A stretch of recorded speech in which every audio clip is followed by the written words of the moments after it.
வணக்கம். தலைப்புச் செய்திகள் வாசிப்பது வெங்கட். பீகார் முதல்வராக 10வது முறையாக பதவியேற்றார் நிதிஷ்குமார்.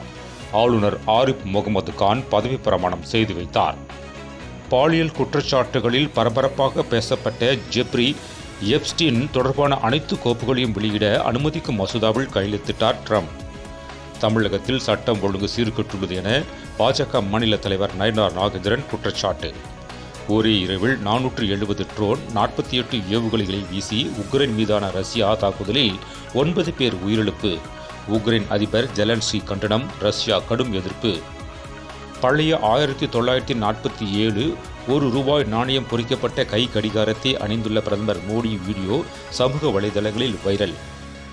மாநில சட்டப்பேரவைகளில் நிறைவேற்றி அனுப்பப்படும் மசோதாக்கள் மீது நடவடிக்கை எடுக்க ஜனாதிபதி மற்றும் ஆளுநர்களுக்கு காலக்கெடு விதிக்க முடியாது உச்சநீதிமன்றம். கரூர் வெண்ணெய்மலை அருகே போராட்டம் நடத்திய ஜோதிமணி எம்பி, முன்னாள் அமைச்சர்கள் உட்பட 300 பேர் கைது.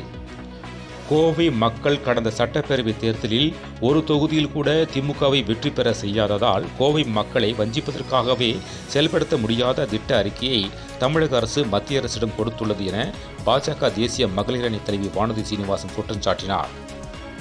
தமிழக வெற்றி கழகம் விரும்பினால் எடப்பாடி பழனிசாமி பேச்சுவார்த்தை நடத்துவார். ராஜேந்திர பாலாஜி பேட்டி. திராவிட வெற்றி கழகம் என்கிற புதிய கட்சி தொடங்கினார் மல்லை சத்யா. ராமேஸ்வரம் மாணவி கொலை வழக்கில் கைதான வாலிபரை 15 நாட்கள் நீதிமன்ற காவலில் வைக்க உத்தரவு.